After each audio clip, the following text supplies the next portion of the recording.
Voilà, ce petit message que vous entendez pour vous dire que la réunion est en train d'être enregistrée. Comme on vous proposait aussi sur le mail d'invitation à cette conférence, à cette soirée conférence, c'était de poser, vous aviez la possibilité de poser des questions. Vous avez posé pas mal de questions qu'on a essayé de regrouper avec une thématique, dans des thématiques spéciales. Si des questions vous viennent au fur et à mesure de ce qu'on va vous présenter, et j'espère qu'il y aura des questions, enfin nous espérons qu'il y aura des questions, on vous propose de les poser dans le chat.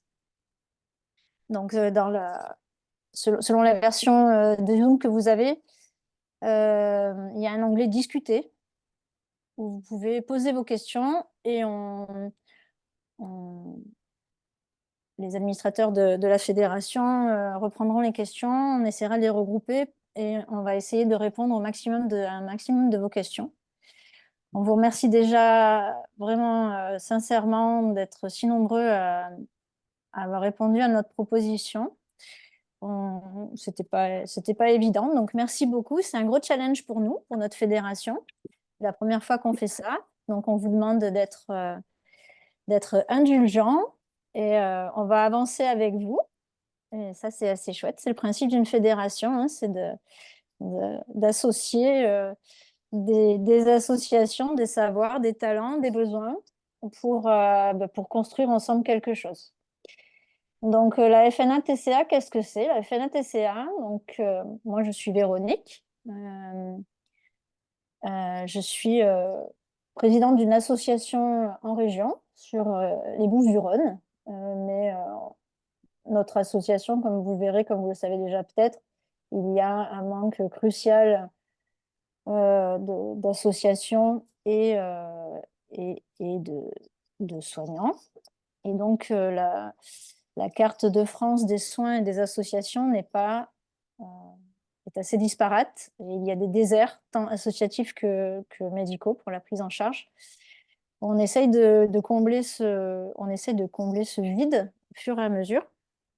Et donc, notre fédération est donc une fédération qui, qui, qui a été assez jeune, hein, en 2024. Elle a été créée en 2007. Donc, c'est assez jeune dans le monde de l'aide aux familles, aux malades et même aux professionnels, puisqu'on travaille de concert avec les professionnels. On est là pour apporter la voix des usagers, comme on dit maintenant.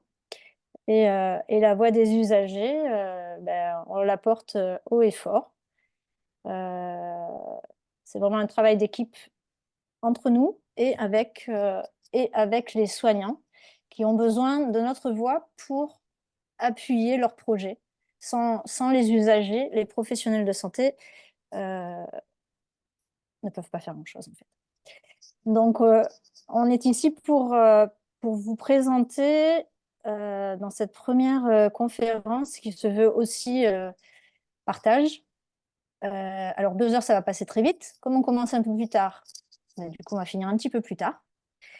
Désolée.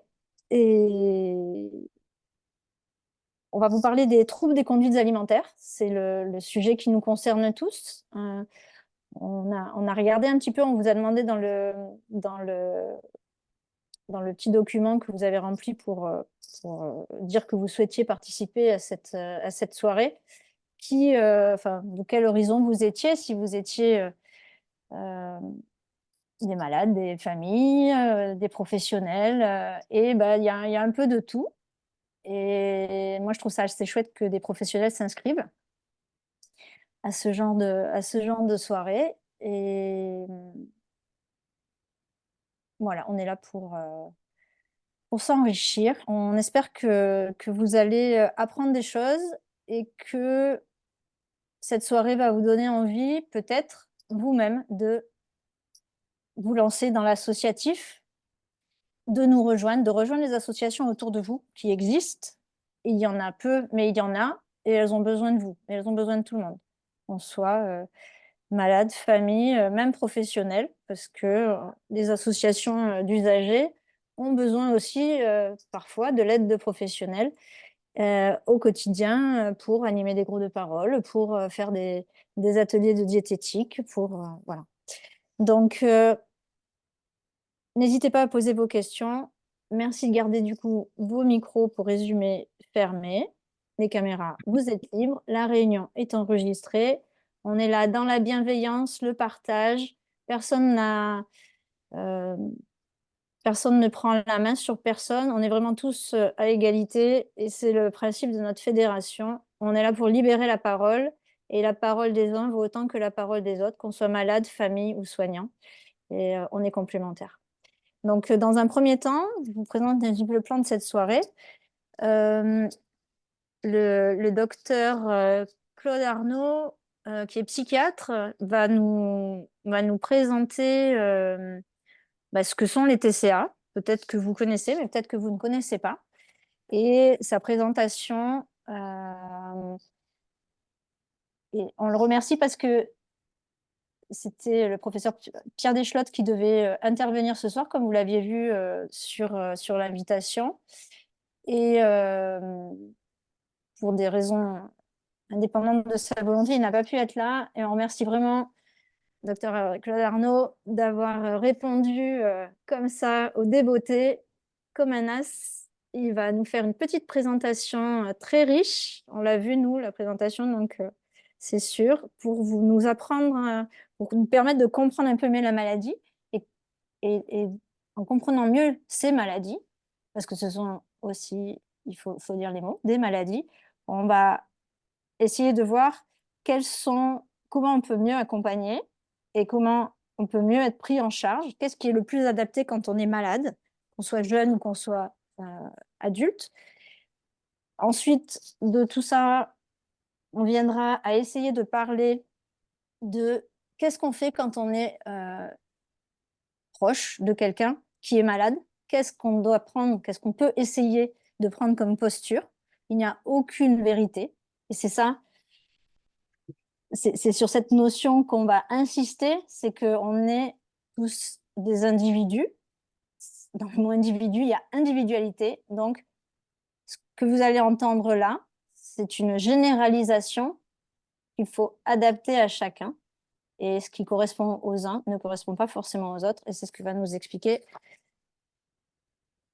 docteur Claude Arnaud, qu'on remercie beaucoup pour sa présentation. Une introduction, bon, dont moi je me présente, hein, je suis Claude Arnaud, je suis psychiatre, retraité.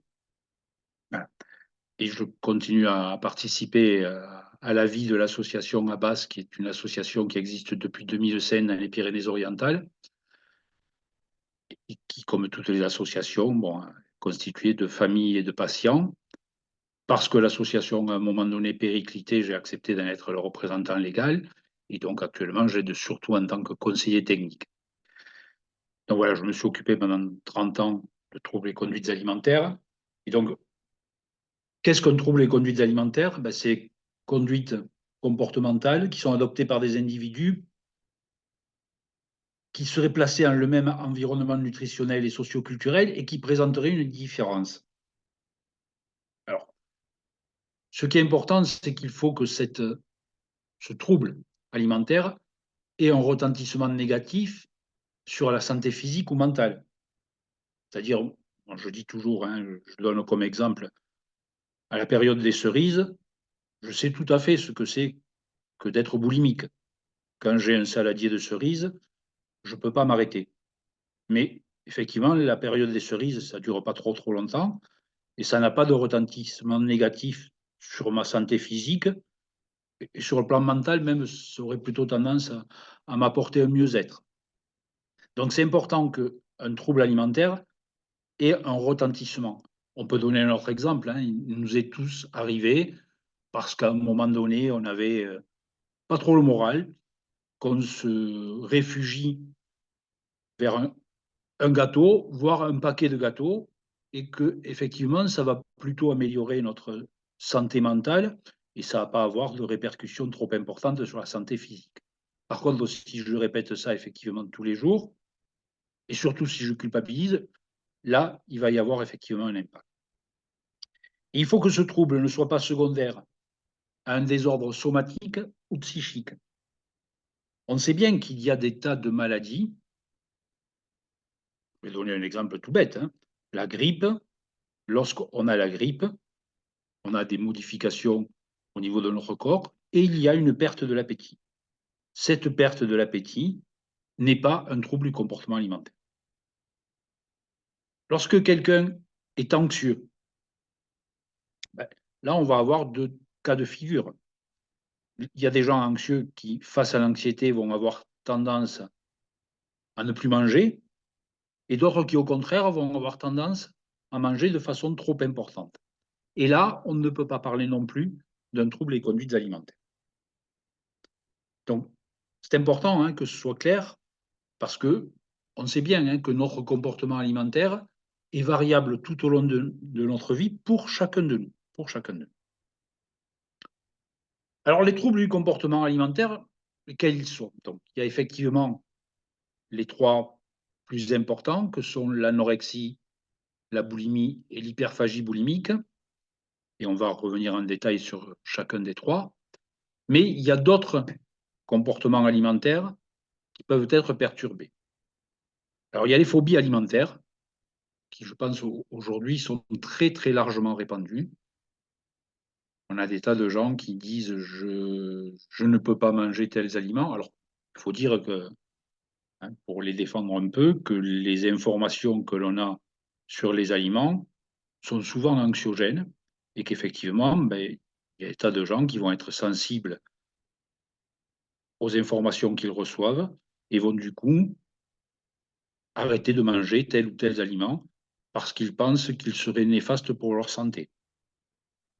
Je peux donner comme exemple les phobies alimentaires liées au gluten actuellement.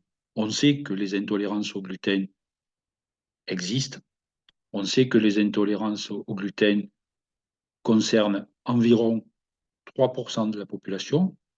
Aujourd'hui, on a l'impression qu'il y a 20 à 30% de la population qui aurait cette intolérance-là. Donc ça, effectivement, c'est quelque chose qui s'apparente probablement à une phobie. Il y a ensuite des phobies qui sont liées à l'acte alimentaire. Et là, il s'agit essentiellement de ce qu'on appelle les troubles de la déglutition. C'est quelqu'un, souvent un enfant, qui a fait une fausse route, qui a avalé de travers, et qui, à partir de là, va développer la peur de certains aliments par peur de faire à nouveau des fausses routes. Et ça peut prendre des proportions quand même très très importantes, parce que ces phobies peuvent souvent faire penser à des comportements de type anorexique, parce qu'il y a une restriction alimentaire, parce qu'il y a une perte de poids, mais il y a toujours une conscience de cette perte de poids.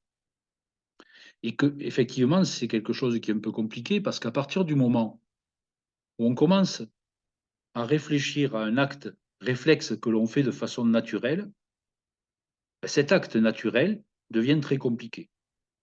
Si je demande à chacun de vous, là, maintenant, d'avaler votre salive, vous allez tous avoir un geste qui va être de ce genre-là. Vous allez forcer votre déglutition, alors que notre déglutition, elle se produit en permanence, sans qu'on y pense, tout au long de la journée. Mais à partir du moment où on met le projecteur sur cette déglutition, ça devient quelque chose de compliqué. Et donc, effectivement, il peut y avoir ces troubles, notamment chez les enfants. Un autre trouble lié à l'acte alimentaire, si on peut dire, c'est l'hémétophobie. Alors, l'hémétophobie, c'est la peur de vomir.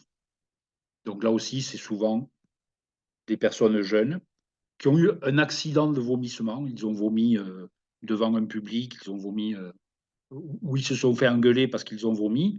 Et à partir de là, ils vont développer cette peur de vomir et ils vont restreindre leur alimentation, là aussi de façon importante, en essayant de supprimer tous les aliments dont ils supposent qu'ils pourraient favoriser les vomissements. Alors ça va être très très variable. Et au niveau de la prise en charge, on s'aperçoit qu'il y a des choses relativement simples. Lorsqu'on a envie de vomir, chacun de nous va avoir un réflexe au niveau de la bouche qui est un réflexe d'hypersalivation. Cette hypersalivation, elle a pour but de protéger la muqueuse du reflux acide, alors que lorsque l'on a peur de quelque chose, on a la bouche sèche. Et le fait d'amener à prendre conscience de cette différence va souvent permettre d'améliorer les gens. Ensuite, il y a les alimentations sélectives. Les alimentations sélectives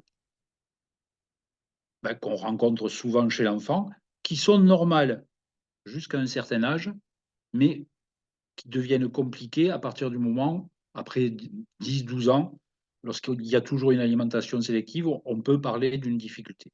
Cette alimentation sélective aussi peut parfois faire penser à une anorexie. Il y a ensuite un certain nombre de troubles qui sont le pica et le méricisme. Le pica, c'est le fait de manger n'importe quoi comme aliment, c'est de manger de la terre, manger des cailloux. Le méricisme, c'est le fait de régurgiter sa nourriture, de la garder dans la bouche, un petit peu à la façon des bovins. Alors, ces troubles existent. Ils atteignent souvent des enfants qui sont atteints de déficience intellectuelle. L'orthorexie, par contre, un trouble alimentaire qui est beaucoup plus répandu. L'orthorexie, c'est le fait de manger en fonction de règles extrêmement précises et d'une façon extrêmement rigide. Et on voit bien que l'orthorexie, c'est je mange. Alors, les gens vont me dire, ah oui, aujourd'hui, j'ai mangé 100 grammes de protéines et 20 grammes de féculents. En règle générale, je leur réponds, ah bon, vous avez mangé de ça? Ah, moi, j'en mange jamais. En principe, moi, je mange de la viande, je peux manger des pâtes, mais des protéines et des féculents, j'en mange jamais. En fait, c'est tout simplement parce que ces gens-là mangent un aliment non pas pour la valeur symbolique et gustative de cet aliment, mais par rapport à ce que cet aliment est censé leur apporter. Et ça peut être quelque chose qui peut durer parfois toute la vie. La bigorexie, c'est un trouble qu'on classe dans les troubles alimentaires, même si en fait c'est une préoccupation permanente pour l'image de son corps et qui va amener les gens à avoir des pratiques sportives à outrance souvent. Et là aussi, la pratique sportive, c'est je ne vais pas courir parce que ça me fait du bien, parce que ça m'aère, parce que ça me détend de la journée. Je vais courir parce qu'il faut que je le fasse, parce que ça va me faire brûler des calories, parce que ça va me permettre de développer des muscles. La notion de plaisir disparaît totalement dans cette pratique sportive. Donc voilà, ça, c'est les autres TCA sur lesquels nous n'allons pas trop nous étendre. On va revenir par contre sur l'anorexie. Donc l'anorexie mentale, c'est le refus de maintenir un poids corporel au niveau ou au-dessus du poids minimum pour l'âge et pour la taille, avec une peur intense de prendre du poids ou de devenir gros, alors que le poids est souvent inférieur à la normale, avec une altération de la perception du poids ou de la forme de son propre corps, une influence excessive du poids, de la forme corporelle sur l'estime de soi, et le déni de la gravité de la maigreur actuelle. Alors ça, le déni, c'est sûrement une des choses les plus importantes. Vous avez sûrement tous vu une image qui représente une jeune fille que l'on voit de dos et qui se regarde dans la glace. On la voit de dos très mince, et l'image dans la glace est une jeune femme souvent très grosse. Parce que c'est ainsi que les patientes anorexiques se voient. C'est-à-dire qu'elles ont une perception de leur corps qui est totalement faussée. Totalement. Et que ce déni fait que toutes les tentatives, toutes les tentatives que l'on a pu faire sur un plan publicitaire, à un moment donné, en Italie est sortie une campagne publicitaire où on voyait une jeune femme anorexique. Et le slogan, c'était No anorexia. Cette campagne, en fait, n'a servi strictement à rien. Lorsqu'on présentait cette jeune femme extrêmement maigre à la plupart des patientes anorexiques, elles étaient toutes capables de nous dire oh, qu'est-ce qu'elle est maigre, cette fille, moi jamais je serais comme ça. Alors que souvent, elles étaient beaucoup plus maigres que cette jeune fille. Patiente anorexique, lorsqu'elles se croisent dans la salle d'attente et que je les recevais ensuite en consultation, elles me disaient oh, elle est là, qui vous attend, elle est quand même beaucoup plus maigre que moi. Elles sont capables de voir la maigreur chez les autres, mais incapables de voir leur propre maigreur.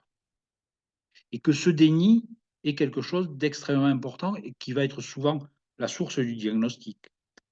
Il nous est tous arrivé, en tant que psychiatre, de recevoir une jeune femme qui avait perdu un petit peu de poids, qui nous expliquait que, ben, quelques semaines, quelques mois auparavant, elle avait eu une rupture affective, hein, qui avait été douloureuse, qu'elle avait perdu l'appétit et à partir de là, elle a effectivement perdu du poids et lorsqu'elle me dit: «Vous avez vu comme je suis maigre», ben, je sais qu'on peut d'emblée éliminer un diagnostic d'anorexie.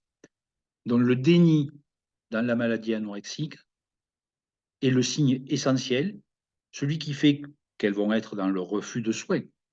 Elles vont demander aux autres: «Mais pourquoi vous vous inquiétez? Je vais très bien», et c'est aussi ce qui va faire que la moindre prise de poids va être source d'angoisse pour elles, parce que comme elles se voient normales, voire en surpoids, elles pensent que si elles prennent du poids, elles vont devenir probablement obèses. Chez les femmes en période puberté, après la puberté, il y a une aménorrhée, c'est-à-dire l'absence d'au moins 3 cycles menstruels consécutifs. Et dans l'anorexie, il y a 2 types d'anorexie. Le type restrictif pur, c'est-à-dire une restriction sur le plan alimentaire qui peut être très, très importante, mais dans 75 des cas, apparaissent assez rapidement des crises de boulimie, suivies de vomissements ou de prises de purgatifs. Le moment où les crises de boulimie apparaissent chez une patiente qui souffre d'anorexie est un moment extrêmement dangereux. Ces jeunes filles, et je dis ces jeunes filles parce qu'effectivement, dans 9 cas sur 10, il s'agit de jeunes filles, ces jeunes filles ont l'impression, ont le souhait d'être dans le contrôle absolu, surtout. Et que ce qu'elles pensent contrôler le mieux, tout d'un coup, ça leur échappe. Parce que la boulimie, c'est effectivement une perte totale de contrôle. Et ce moment-là est extrêmement dangereux parce qu'il peut aboutir à des crises anxieuses importantes et parfois des conduites de type suicidaire. Donc finalement, l'anorexie, qu'est-ce que c'est? En premier lieu, c'est une maladie. Et c'est important de dire à une patiente, non pas que c'est une anorexique, mais que c'est une jeune femme qui souffre d'anorexie. Hein, et il ne faut pas confondre la maladie et l'individu. Cette origine, elle est plurifactorielle et on va y revenir par la suite, qui demande de ce fait une prise en charge pluridisciplinaire. Parce qu'effectivement, le fait que cette origine soit plurifactorielle et qu'il y ait probablement des origines physiques, mais aussi des origines psychiques, va demander qu'il y ait cette prise en charge qui intéresse et le physique et le psychique. Et qu'on ne peut pas traiter n'importe lequel d'ailleurs des troubles alimentaires si on ne prend pas en compte et le physique et le psychique. C'est important aussi tout ça parce que on a souvent eu tendance à considérer que les patientes qui souffraient d'anorexie avaient tendance à faire des caprices, qu'elles étaient manipulatrices, etc. C'est des mots que l'on entend très très souvent. La maladie les amène à voir la réalité d'une façon différente. Elles ne sont pas manipulatrices, elles sont manipulées elles-mêmes par la maladie. Et en aucun cas, cette maladie n'est un caprice. Et que ça, c'est vraiment primordial à comprendre, à la fois pour les patients, pour les soignants, mais aussi pour les familles.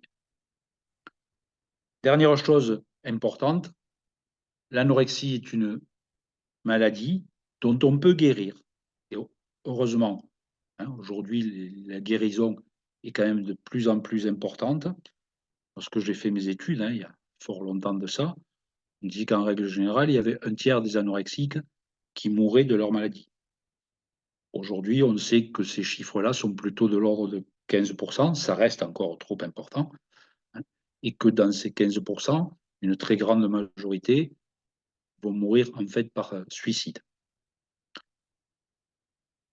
Mais par contre, effectivement, c'est important de dire on peut en guérir, et lorsqu'on en guérit, on peut en guérir sans aucune séquelle. La boulimie nerveuse, c'est la survenue récurrente de crises de boulimie. Alors, une crise de boulimie, ça correspond à caractéristiques suivantes. C'est une absorption à une période de temps limitée, en moins de 2 heures par exemple, d'une grande quantité de nourriture, avec surtout le sentiment d'une perte de contrôle. Ces comportements, il y a des comportements compensatoires inappropriés et récurrents visant à prévenir la prise de poids, c'est-à-dire pour éviter la prise de poids lorsqu'on a fait une crise de boulimie, il va y avoir des vomissements provoqués, l'abus de laxatifs, de diurétiques, de lavements, d'autres médicaments, pardon, un jeûne ou des exercices physiques excessifs. Les crises de boulimie, les comportements compensatoires surviennent tous les deux en moyenne au moins 2 fois par semaine pendant 3 mois. L'estime de soi est influencée d'une manière excessive par le poids et la forme corporelle.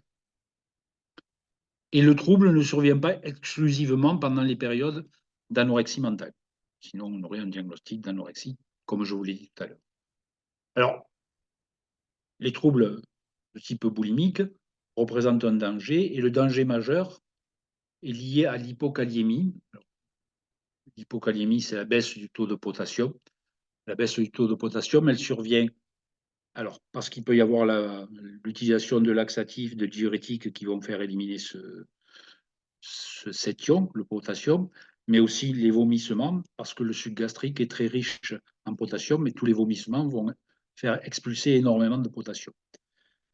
Le problème, c'est que le potassium est un ion qui est quand même fort utile dans notre organisme. Il intervient au niveau de la contraction musculaire. En l'absence ou avec un taux de potassium beaucoup trop bas, on va avoir beaucoup plus facilement des crampes. Alors, une crampe, vous allez me dire, c'est pas bien grave, effectivement. Quand on a une crampe au mollet, on en a tous eu, c'est douloureux, mais effectivement, c'est pas bien grave. Par contre, il y a un muscle, le cœur, qui, lorsqu'il présente une crampe, peut entraîner une mort instantanée. Donc, effectivement, le danger majeur, c'est cette hypokaliémie, et c'est cette hypokaliémie qui fera qu'éventuellement, parfois, on pourra hospitaliser les patientes boulimiques, alors qu'habituellement, les patientes boulimiques sont prises en charge uniquement en ambulatoire. L'hyperphagie boulimique, c'est la survenue récurrente de crises de boulimie. La crise de boulimie, c'est toujours la même, absorption une période de temps limitée, une grande quantité de nourriture avec le sentiment de perte de contrôle, mais s'associe à plusieurs caractéristiques. Le fait de manger beaucoup plus rapidement que la normale, le fait de manger jusqu'à éprouver une sensation pénible de distension abdominale, de manger de grandes quantités de nourriture en l'absence d'une sensation de faim, de manger seul parce qu'on est gêné par les quantités que l'on absorbe, se sentir dégoûté de soi-même, déprimé ou très coupable après avoir mangé. Alors, il faut qu'il y en ait au moins 3 pour qu'on parle d'hyperphagie boulimique. Je peux vous assurer que souvent les 5 sont présentes. Ce comportement boulimique est source d'une souffrance très importante. Il survient en moyenne au moins 2 jours par semaine pendant 6 mois, et il n'est pas associé au recours, soit les lavements, soit les laxatifs, soit les vomissements. C'est-à-dire, ce sont des crises de boulimie qui ne sont pas suivies de tentatives d'expulsion de la crise de boulimie. Conséquence de l'hyperphagie boulimique, très souvent, ça va aboutir à l'obésité. Et on pense quand même qu'actuellement, les comportements d'hyperphagie boulimique intéressent entre 50 et 75% des patients qui souffrent d'obésité. L'autre conséquence de l'hyperphagie boulimique, à partir du moment où le diagnostic a été posé, c'est une contre-indication absolue à tout régime amaigrissant qui ne fera qu'aggraver le problème, et on y reviendra tout à l'heure. Voilà pour ces 3 troubles et conduites alimentaires. Donc, maintenant, on va essayer de réfléchir un petit peu sur ce que peuvent être les origines de ces troubles alimentaires. Alors, on va s'apercevoir qu'il y a des facteurs favorisants, des facteurs déclenchants, mais surtout, ce que l'on va constater, c'est qu'il y a des facteurs multiples. On a souvent eu tendance à vouloir considérer qu'il y avait une cause à l'origine d'un trouble. ben, dans les troubles et conduites alimentaires, on s'aperçoit que ce n'est pas du tout le cas. Et vous voyez, j'ai maintenant 70 ans. Pendant 30 ans, j'ai travaillé auprès des patients qui souffraient de troubles et conduites alimentaires. Je peux vous assurer qu'encore aujourd'hui, je ne sais pas forcément pourquoi les patients souffrent des troubles et conduites alimentaires.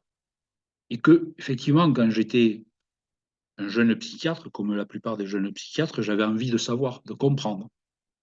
Et je me suis aperçu en avançant avec le temps que le fait que je comprenne moi, c'était finalement peut-être pas si important que ça, que ce qui était important, d'abord, c'est que mes patients aillent mieux, et c'est que, à la limite, eux, ils arrivent à comprendre ce qui s'est passé en eux. Que moi, je ne le comprenne pas, c'est pas si grave que ça. Alors, on va s'apercevoir que dans l'origine de ces troubles, il y a différents facteurs, des facteurs socioculturels. Les facteurs socioculturels, c'est important de revoir l'histoire de l'alimentation à travers les temps. Il y a eu une époque où l'homme, c'est-à-dire la période préhistorique, où l'homme était chasseur et cueilleur. Pour trouver de la nourriture, il devait se dépenser énormément. Lorsqu'il avait trouvé de la nourriture, l'exemple, il avait, à l'époque où les hommes préhistoriques tuaient un mammouth, ben, toute la tribu se précipitait, ils se dépêchaient de manger le mammouth parce qu'ils ne savaient pas le conserver et qu'ils ne savaient pas quand est-ce qu'ils allaient pouvoir tuer un autre mammouth. Et que cette présence d'alimentation était extrêmement aléatoire. Ensuite, il y a eu une période où l'homme a été éleveur et cultivateur. Et cette période-là, les réserves alimentaires étaient aussi relativement aléatoires, moins que la période précédente, hein, parce que ça dépendait du climat, de la météo, etc., de tas de facteurs, des guerres. Hein. On le voit bien, hein, malheureusement, encore aujourd'hui, l'impact qu'une guerre peut avoir sur les réserves alimentaires. Et puis, il y a eu une période où l'homme a été consommateur. Et qu'effectivement, les choses ont varié extrêmement rapidement. Et alors, si je rappelle tout ça, c'est que, en fait, on le ramène au temps, la préhistoire, ça a duré des millions d'années. Ensuite, il y a eu cette période où l'homme était éleveur et cultivateur, qui a duré en gros entre 2500 et 3000 ans. Et puis, cette période actuelle, où l'homme est devenu consommateur, elle existe depuis un moment très précis. Ce moment très précis, c'est la découverte du frigidaire. À partir du moment où on a découvert et on a utilisé, enfin, surtout on a utilisé de façon répandue le frigidaire, ça a permis de modifier complètement l'offre alimentaire. Alors, je vous ai dit mon âge, j'ai 70 ans. Quand je suis né, les frigidaires n'existaient pas dans toutes les maisons. Ma grand-mère, par exemple, n'avait pas de frigidaire, elle avait encore la glacière avec les pains de glace. Elle n'était pas capable de conserver la nourriture et dans la maison, il y avait mes grands-parents qui habitaient, mes parents. Il y avait un frigidaire pour l'ensemble de la famille, même si on habitait dans 2 appartements distincts. Et puis à côté, on avait, comme dans tous les quartiers, on avait une épicerie de quartier. Dans cette épicerie quartier, quand ma mère nous envoyait acheter 4 yaourts, on arrivait, on disait bonjour monsieur l'épicier, je voudrais 4 yaourts. Et monsieur l'épicier nous donnait 4 yaourts. Il n'avait pas besoin de renseignements supplémentaires parce qu'il nous donnait les 4 yaourts, la marque qu'il avait. Et si j'en avais demandé 5, il aurait pu m'en donner 5. Aujourd'hui, si on m'envoie faire des courses et qu'on me dit tu me ramènes 4 yaourts ou 5, ben déjà je vais me retrouver devant un rayon de supermarché.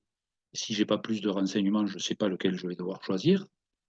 Et puis surtout, j'aurai du mal à en prendre 5, hein, parce qu'on me le proposera par 6, par 12, hein, mais rarement par 5.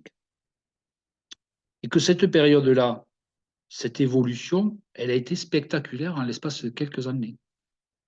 Dans une épicerie de quartier, il y avait 400 produits différents, ce qui était déjà important. Hein. 400 produits différents. Aujourd'hui, dans un hypermarché, il y a entre 15 000 et 20 000 produits différents. Et effectivement, cet afflux d'une offre est quelque chose qui peut poser problème. Et surtout lorsque donc finalement on ramène tout ça à l'histoire du temps, en fait sur un plan génétique, notre période, qui existe donc depuis à peu près 60-70 ans, n'existe pas sur le plan génétique. Nous sommes encore génétiquement des hommes préhistoriques. Et tous les gens qui travaillent sur le trouble alimentaire sont d'accord pour dire que l'épidémie d'obésité que l'on peut voir dans les pays dits développés est en fait une inadaptation de notre génétique à la profusion alimentaire que l'on nous propose. D'autant que cette profusion alimentaire s'accompagne d'un discours qui nous pousse à la consommation, et qu'en gros, ce discours, c'est consommer, consommer, sauf que derrière, il y a ce deuxième facteur socio-culturel qui est le culte de la minceur. Et donc aujourd'hui, le slogan, c'est consommer, mais rester mince. Et ce culte de la minceur fait des ravages chez l'ensemble de nos patients. Il fait des ravages parce qu'il va proposer des images qui sont difficilement atteignables. Quand vous voyez que aujourd'hui, alors aujourd'hui peut-être un petit peu moins, mais il y a quelque temps, les mannequins qui défilaient pour les grandes marques, qui défilaient en portant des vêtements de femmes adultes, étaient souvent de jeunes filles de 14-15 ans, et pour certaines, qui souffraient d'anorexie. Donc dire aujourd'hui à une femme adulte, vous devez ressembler à une jeune fille de 14-15 ans anorexique, là pour le coup, ça vaut vraiment le coup que l'on renverse les panneaux de signalisation. Parce que là, on marche vraiment sur la tête. Et puis, ce culte de la minceur, aujourd'hui, il est renforcé par les réseaux sociaux, qui deviennent quand même un véritable fléau auprès de la population adolescente, de par leur impact et de par les images qui sont proposées. Quand vous voyez effectivement tous ces influenceurs qui proposent des images d'eux-mêmes souvent retouchées, mais aujourd'hui, on va même plus loin. Aujourd'hui, il y a certains influenceurs présents sur les réseaux sociaux. Je pense à une en particulier qui s'appelle Aitana Lopez, qui est une influenceuse espagnole, qui est une très jolie jeune femme, avec les cheveux violets, d'accord, mais très très mince, avec les formes là où il faut, comme il faut. Sauf que cette jeune femme, elle n'existe pas. C'est une image créée par l'intelligence artificielle. Et c'est aujourd'hui ce genre d'image que l'on propose à nos adolescentes. Et ça, c'est effectivement quelque chose d'extrêmement problématique. Les réseaux sociaux, ils ont aussi une importance, on le verra après, hein, à la fois par ces images qu'ils proposent, mais aussi par le fait qu'ils peuvent être source de harcèlement, et par le fait que dans certains réseaux sociaux, il y a effectivement parfois des jeunes gens, des jeunes femmes, qui se montrent en train de vomir, en train de s'empêcher de manger, et qui vont se donner comme exemple à d'autres adolescents. Alors, on peut essayer de réguler, hein, et d'interdire certains sites. Hein. On s'aperçoit que c'est relativement peu efficace parce qu'immédiatement, il y en a un autre qui apparaît derrière, et qu'aujourd'hui, les équipes qui ont du monde, hein, essaient de travailler avec justement des soignants qui essaient de s'introduire dans les réseaux sociaux et qui essaient de participer aux discussions sur les réseaux sociaux. Nous, ici, à Basse, on a une des jeunes volontaire d'Abbas, qui est une ancienne patiente et qui manipule beaucoup les réseaux sociaux et qui donc va intervenir sur les réseaux sociaux pour essayer de modérer un petit peu les paroles. Donc voilà sur ces facteurs socio-culturels. Ensuite, il y a des facteurs biologiques et génétiques. Alors la génétique va jouer un rôle, non pas parce qu'un gène va créer la maladie, mais un gène va favoriser l'apparition de la maladie. Alors, il y a des expériences qui ont été faites aux États-Unis, parce qu'il n'y a que pour faire ce type d'expérience, dans une famille où on s'apercevait qu'il y avait plusieurs patients qui avaient souffert d'anorexie. Lorsqu'il y avait des jumelles, on plaçait une jumelle dans une famille avec un comportement alimentaire normal et on plaçait l'autre dans une famille qui avait un comportement alimentaire plutôt de type restrictif. Comme par hasard, c'était la jeune fille qui était placée dans la famille un comportement restrictif qui développait plus facilement que l'autre des conduites de type anorexique. Donc la génétique joue un rôle indiscutable, mais qui n'est qu'un rôle prédisposant et en aucun cas qui ne peut être la cause à elle seule.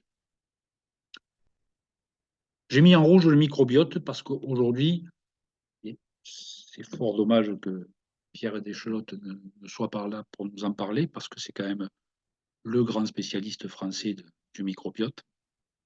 Donc, le microbiote joue un rôle probablement plus important qu'on ne l'imagine, et je dirais que chaque jour, on découvre de nouveaux rôles de ce microbiote. Le microbiote joue un rôle important probablement dans la genèse de l'obésité, qu'il s'agit probablement d'une flore intestinale. Le microbiote, c'est la flore intestinale. Cette flore intestinale, il faut le savoir, elle est composée de milliards et de milliards de germes, de bactéries, de champignons qui sont présents dans notre organisme. Il faut savoir que dans notre organisme, nous avons chacun 3 kilos de flore intestinale, sachant que chacun des germes qui est dans cet intestin pèse chacun 1 millionième de gramme. Donc vous imaginez le nombre de germes qu'il peut y avoir dans notre tube digestif. Et chaque jour, on découvre de nouvelles fonctions. Donc on sait qu'il a probablement un rôle facilitateur dans la genèse de l'obésité. On sait qu'il va avoir un rôle important dans l'anorexie. Dans l'anorexie, non pas parce qu'il va créer l'anorexie, mais qu'à partir du moment où la restriction alimentaire se met en place, à partir du moment où il commence à y avoir des signes de dénutrition, le microbiote va être perturbé et, de façon schématique, on va dire qu'un des germes va se développer, un des germes déjà présents dans notre flore intestinale va se développer d'une façon plus importante et que ce germe, pour sa survie à lui, a besoin que les intestins soient vides. Et que c'est à partir du moment où ce déséquilibre s'est créé que la maladie va devenir difficilement contrôlable, y compris pour les patients. Les patients sont tous, qui souffrent d'anorexie, sont tous capables de nous dire qu'à certains moments, ce qui se passe, c'est plus fort qu'eux. Certains disent même qu'il y a comme une petite voix qui est là, qui leur dit non, surtout ne mange pas, il ne faut pas manger. Alors même qu'elles peuvent ressentir l'envie, le désir de manger. On sait aujourd'hui que c'est cette flore intestinale qui va prendre les commandes de l'individu et l'amener à avoir ce type de comportement. Et que probablement, cette vision perturbée que les patients ont d'eux-mêmes est probablement liée justement à ce déséquilibre de la flore intestinale. Donc on voit aujourd'hui, et chaque jour on découvre, alors le problème c'est que chaque jour on découvre de nouvelles fonctions de cette flore intestinale, ce qui fait que sur un plan thérapeutique, on est très très gêné, parce qu'on pourrait se dire, si on ingeste, on fait ingérer à une patiente la flore intestinale de quelqu'un qui n'a pas de trouble, peut-être que les troubles alimentaires vont disparaître. Et effectivement, dans certaines expériences, c'est ce que l'on fait, sauf qu'on ne peut pas le faire d'une façon généralisée parce qu'on ne sait pas ce qu'est une flore intestinale normale. Parce que chaque jour, justement, on découvre de nouvelles fonctions et qu'on se dit, ben, si on fait ingérer la flore intestinale de quelqu'un qui, pour l'instant, est normal, peut-être qu'on va faire avaler finalement une future maladie à la personne à qui on aura injecté. Donc, pour l'instant, on est très, très prudent, mais probablement que l'avenir de la prise en charge des troubles alimentaires passe par le traitement du microbiote. On l'a déjà découvert dans des tas d'autres pathologies. Quand j'ai fait mes études, lorsqu'on parlait de l'ulcère de l'estomac, on disait c'est le stress, c'est une hyperacidité qui entraîne cet ulcère de l'estomac, et on traitait avec des médicaments qui géraient l'acidité, qui éventuellement venaient cicatriser l'estomac. Aujourd'hui, on a découvert que c'est souvent une bactérie qui est responsable de cet ulcère de l'estomac, et aujourd'hui, on traite l'ulcère de l'estomac par des antibiotiques. C'était totalement impensable il y a 30-40 ans. Donc, ce microbiote est sûrement une des choses les plus importantes et source d'espoir pour l'avenir. Ensuite, il y a des facteurs qui vont favoriser les addictions. Hein, pas trop s'étendre là-dessus, mais effectivement, il y a certains circuits de récompense qui vont être plus stimulés chez certains patients que chez d'autres, probablement peut-être d'origine génétique. Et donc, ça va favoriser les addictions et va favoriser les troubles alimentaires qui peuvent parfois, je dis bien parfois et pas systématiquement, s'apparenter à des addictions, notamment la boulimie, mais on l'a aussi évoqué par rapport à l'addiction de l'anorexique pour la souffrance de la privation alimentaire. Mais ça reste des cas et ce n'est pas quelque chose que l'on peut généraliser.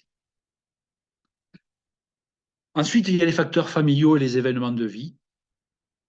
Effectivement, l'histoire familiale avec l'héritage transgénérationnel peut jouer un rôle dans la survenue des troubles alimentaires. On peut penser effectivement à des antécédents, soit des antécédents de troubles alimentaires, soit des non-dits. Il y a un superbe bouquin qui s'appelle Sobibor. Sobibor, c'est, autant que je sache, un camp de concentration, qui est l'histoire d'une jeune fille qui souffre d'anorexie et qui va découvrir, en avançant dans sa thérapie, son histoire familiale et le fait que son grand-père était un nazi qui avait torturé des gens dans les camps de concentration et qu'elle était porteuse de cette culpabilité familiale et que ça a probablement joué un rôle dans la survenue de son anorexie. Dans les facteurs familiaux, il peut y avoir un comportement alimentaire familial et effectivement, ben, on va être les enfants de nos parents, des parents qui ont une attitude alimentaire de restriction importante vont favoriser les attitudes de restriction, ou parfois, finalement, les conduites de type boulimique. Et puis, les parents qui ont des habitudes alimentaires plutôt expansives vont favoriser aussi ce type de comportement. Sur les événements de vie, un des facteurs quand même les plus importants, c'est l'adolescence. Et effectivement, la plupart des troubles alimentaires surviennent soit au début, soit sur la fin de l'adolescence, mais en tout cas autour de l'adolescence, et que cette période-là est quand même quelque chose de très particulier. Il y a d'abord le fait que sur le plan alimentaire, c'est la période de la vie où les besoins alimentaires, énergétiques sont les plus importants, avec une inégalité entre les garçons et les filles. Et c'est une période de la vie où il va y avoir des modifications physiques extrêmement importantes et qui vont être parfois source de souffrance pour les adolescents qui les vivent. C'est Françoise Dolto qui a parlé du complexe du homard en parlant de l'adolescence. Le homard est un animal qui va avoir une mue, comme beaucoup d'animaux, sauf que contrairement aux autres animaux, le moment où la mue se produit chez le homard, la carapace future n'est pas encore constituée. Donc, le homard va perdre sa carapace de homard enfant et il va progressivement constituer sa carapace de homard adulte. Mais pendant toute cette période, il va être totalement à nu et en proie finalement à tous les prédateurs. Et effectivement, c'est François Dolto qui a eu l'idée de comparer l'adolescence à ce moment-là particulier. Donc, parce qu'à l'adolescence, il s'en passe effectivement des choses, et notamment aujourd'hui sur le plan scolaire, avec des harcèlements dont on entend de plus en plus parler, même si le harcèlement au niveau scolaire est sûrement quelque chose de très très ancien, sauf que le harcèlement à l'époque, effectivement, lorsqu'il existait sur le plan scolaire, une fois sorti de l'école, il n'existait plus. Aujourd'hui, grâce aux réseaux sociaux, le harcèlement scolaire va continuer à exister. Et aujourd'hui, on voit bien l'impact. Je pense qu'aujourd'hui, j'ai entendu 2 informations évoquant des histoires de harcèlement. Une qui concerne un jeune garçon qui, à force de se faire harceler, est allé à l'école avec un fusil et a tiré sur ses harceleurs. Et une autre jeune fille victime de harcèlement, et victime de harcèlement au niveau de l'école, mais aussi sur les réseaux sociaux, avec ses harceleurs qui s'étaient donné rendez-vous et qui l'attendaient à 30 à un arrêt de bus et qui l'ont tabassé au point de l'envoyer dans le coma en hospitalisation. Donc on voit bien, hein, et je pense qu'aujourd'hui, chaque jour, on a quelque chose qui nous parle du harcèlement. Les autres facteurs que l'on peut retrouver, c'est les deuils, et on peut comprendre l'impact que cela peut avoir. Mais un autre facteur très important, c'est les déménagements. Effectivement, pendant longtemps, hein, j'étais un petit peu étonné de voir dans ma clientèle beaucoup de filles de gendarmes. Et avec ma vision de psychiatre un peu étroit, j'avais tendance à me dire oui, c'est sûrement un père hyper rigide qui doit entraîner ces problèmes-là, jusqu'à ce que je réalise qu'effectivement, ces jeunes filles, tout comme leur père, vivaient des déménagements extrêmement fréquents et que ces déménagements, lorsque effectivement, à l'âge de 10-12 ans, on se retrouve tout d'un coup transbahuté dans une autre région en perdant tous les liens sociaux que l'on avait, ça peut être quand même une source de conflits psychiques, hein, très très important, à tel point que au niveau des événements de vie, on a tendance à considérer aujourd'hui que le déménagement, c'est l'équivalent d'un deuil. Et ensuite, dans les événements de vie, hein, que l'on peut évoquer, ce sont quand même les agressions sexuelles.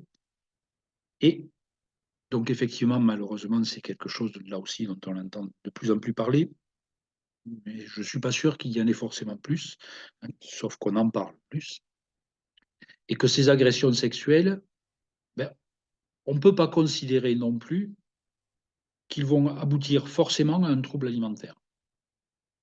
Parce qu'effectivement, il y a des patients qui vont vivre une agression sexuelle qui ne vont pas présenter un trouble des conduites alimentaires. Par contre, il y en a d'autres qui, lorsqu'ils ont été victimes d'une agression sexuelle, vont développer un trouble restrictif de type anorexique ou un trouble d'hyperphagie boulimique qui va les amener à prendre du poids. Et on peut comprendre, d'une certaine façon, que la perte de poids excessive ou la prise de poids excessive soient 2 façons de se protéger en essayant de lutter contre la séduction. Mais donc ces événements-là ne suffisent pas à eux seuls à provoquer un trouble alimentaire. Il y a ensuite les facteurs psychologiques et les traits de personnalité. Donc on retrouve chez beaucoup de patients souffrant de troubles alimentaires, quels qu'ils soient, une hypersensibilité, une difficulté dans la gestion émotionnelle. Ça, on le retrouve chez pratiquement dans tous les troubles de conduite alimentaire. Le besoin de contrôle et le perfectionnisme vont se retrouver plutôt chez les gens qui vont présenter une anorexie mentale, de même que la rigidité cognitive, hein, c'est-à-dire un principe très très fixe. Le manque d'estime de soi, le manque d'affirmation de soi se retrouvent dans l'ensemble des troubles et conduites alimentaires.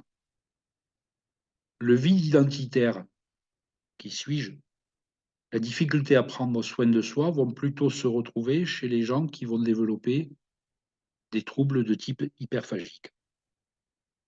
Mais on voit bien qu'il y a quand même finalement des facteurs psychologiques qui peuvent être communs à l'ensemble des troubles alimentaires et que c'est une seule variable qui va peut-être permettre que ça se développe plutôt d'un côté que vers l'autre.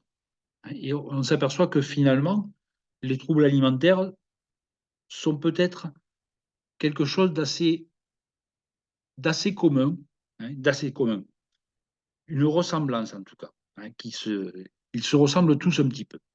Et, et effectivement, et là on va revenir sur le dernier des facteurs importants, c'est le poids des régimes et la restriction cognitive. Alors la restriction cognitive, qu'est-ce que c'est? La restriction cognitive, c'est le fait de s'alimenter en fonction de principes, en catégorisant les aliments, bons aliments, mauvais aliments. Les bons aliments, c'est ceux qui n'entraîneraient pas de prise de poids. Les mauvais aliments sont ceux qui font grossir.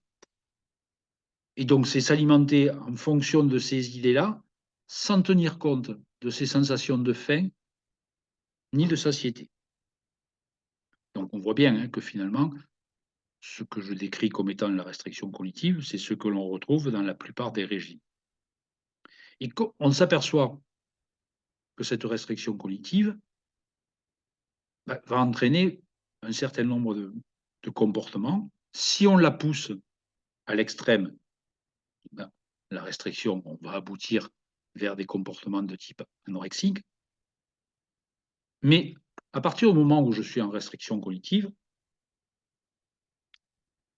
je m'interdis de manger tout ce qui, à la limite, me ferait plaisir. C'est-à-dire, je vais manger des haricots verts, du fromage blanc à 0%, du poisson bouilli, mais surtout pas du chocolat.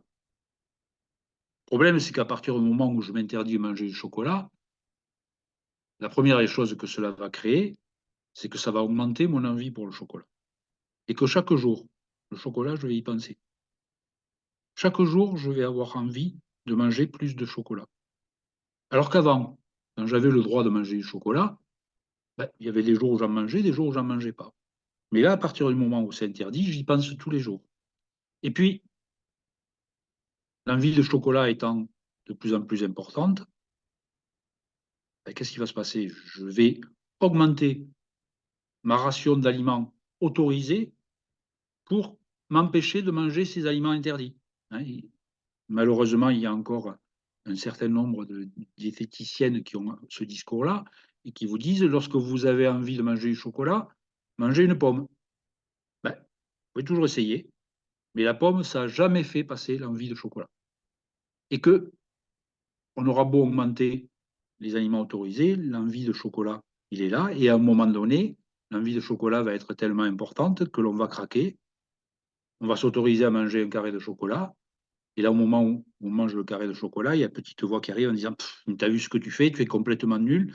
De toute façon, maintenant, au point où tu en es, foutu pour foutu, autant manger à tablette. » Et les comportements boulimiques vont toujours commencer de cette façon-là. C'est-à-dire qu'il n'y a pas de comportement boulimique qui ne soit précédé de restriction. Et donc, effectivement, soit on va aller vers la boulimie nerveuse, c'est-à-dire des crises de boulimie suivies de vomissements, soit on va aller vers l'hyperphagie boulimique, qui sont des comportements boulimiques non suivis de vomissements et qui aboutissent immanquablement à l'obésité. Et lorsque l'on vient mettre les chiffres statistiques, l'anorexie mentale, c'est 0,5% de la population.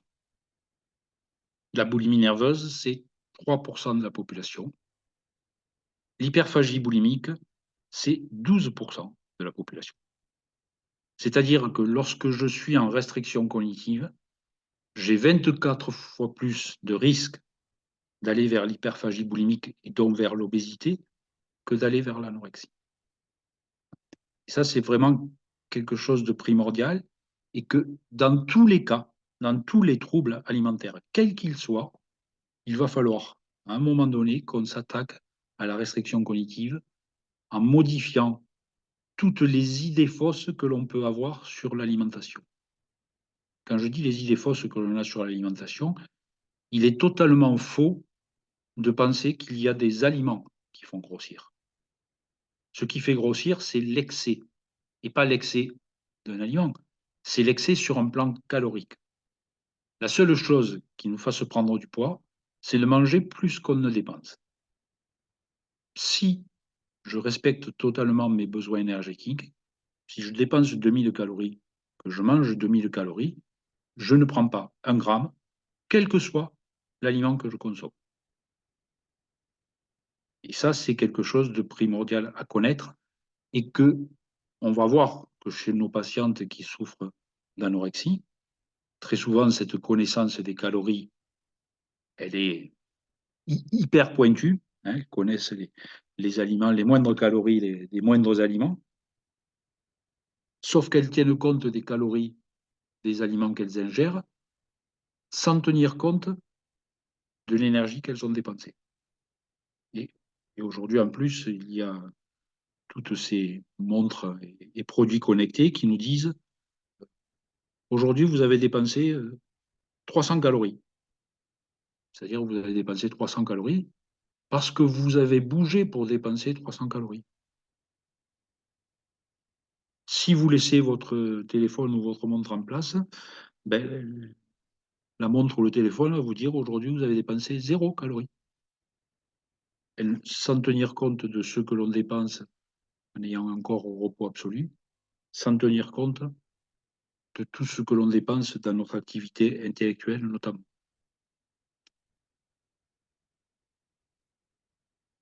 Donc voilà sur les quelques mots que je souhaitais vous dire par rapport à l'origine plurifactorielle de ces troubles alimentaires. Et quelques mots maintenant sur la prise en charge des troubles et conduites alimentaires. La nécessité d'un diagnostic le plus précoce possible, hein, et ça c'est effectivement quelque chose de capital. Il y a des choses qui ont grandement évolué sur ces dernières années. On disait que pour les patientes qui souffraient de boulimie nerveuse, patientes qui souffrent de boulimie nerveuse ont totalement conscience qu'elles ont un problème, mais que ce problème déclenche chez elles une honte très très importante. Et donc, elles refusaient la plupart du temps d'aller consulter pour ça, tellement elles avaient honte de ce problème-là. Et que les émissions qui ont eu lieu, qui ont parlé de la boulimie, ont permis à ces patientes de prendre conscience que c'était une maladie et que ça se soignait. Et que, de ce fait, les patientes sont venues consulter beaucoup plus rapidement qu'auparavant pour la survenue de conduite boulimique et que ça a considérablement amélioré la prise en charge des troubles boulimiques. Les prises en charge doivent être pluridisciplinaires. Les troubles et conduites alimentaires sont des troubles physiques et psychiques et qu'il faut que tous les professionnels soient associés pour prendre en charge ces troubles-là. L'hospitalisation n'est pas la règle et n'est même plus la règle dans l'anorexie, où aujourd'hui on considère que la prise en charge que l'on doit favoriser, c'est plutôt une prise en charge ambulatoire, qu'en ce sens, on développe de plus en plus des hôpitaux de jour qui sont probablement la meilleure des solutions pour la prise en charge de ces patientes-là. Facteur le plus important, c'est que les parents ne sont plus exclus de la prise en charge et au contraire invités à y participer de façon active. Que dans cette prise en charge, les outils que l'on va mettre en place sont à destination des patients, mais aussi des familles. Ils vont se faire en individuel, en groupe, et ça va être des prises en charge type psychothérapique, psychothérapique d'inspiration analytique, psychothérapie comportementale, des groupes, des consultations diététiques, des groupes d'affirmation de soi, des groupes de gestion des émotions, des groupes de pleine conscience, l'art-thérapie, la sociothérapie, et puis bien évidemment toutes les actions qui vont pouvoir se faire vers les parents pour leur permettre, non pas parce qu'aujourd'hui on les considère comme responsables des troubles alimentaires, ce qui était le cas il y a encore 20 ans, mais parce qu'aujourd'hui on veut aider les parents à se positionner face à la pathologie de leurs enfants pour les aider à être des co-thérapeutes. Et qu'en ce sens, les associations, hein, sont une aide effectivement très, très efficace, hein, et qu'effectivement, on travaille aujourd'hui main dans la main avec les associations. Aujourd'hui, donc, j'étais responsable d'un hôpital de jour qui m'occupait de troubles de conduites alimentaires. Le groupe de parole était pris en charge par l'association Abbas, hein, que l'association Abbas a développé aussi des groupes d'affirmation de soi en venant en aide aux thérapeutes qui sont souvent très largement débordés. Je vous remercie de votre écoute. C'est nous qui te remercions parce que ton intervention, je pense que je vais me faire le porte-parole de pas mal de personnes, était très claire, très, très riche et à la fois très abordable pour nous qui ne sommes pas médecins. Et alors, il y a quelques questions qui sont apparues au fil de ta présentation. Donc, préfères-tu y répondre maintenant ou en sachant que il est 10 heures et que, a priori, on va dépasser le timing, mais pour nous, enfin, voilà. Si c'est OK pour vous, c'est OK pour nous, il n'y a pas de Je problème. peux C'est tellement peut-être intéressant. répondre à une ou deux questions et puis on verra pour la ensuite. Oui, alors, D'accord? oui. Joséphine, tu veux te faire porte-parole des questions? Jusqu'à maintenant, je n'avais pas la main. Donc, si je reprends, en tous les cas, il y a beaucoup aussi de remerciements pour l'intervention. Donc, ça, c'est intéressant aussi et important à dire. Il y a une première question par rapport aux personnes qui souffrent d'anorexie. Ont-elles forcément un poids en dessous de la norme?